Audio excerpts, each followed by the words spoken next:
তোর বাবাকেও নিয়ে আসবি।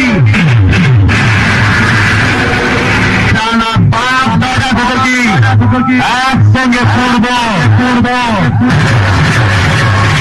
দামটা শুনে রাখ।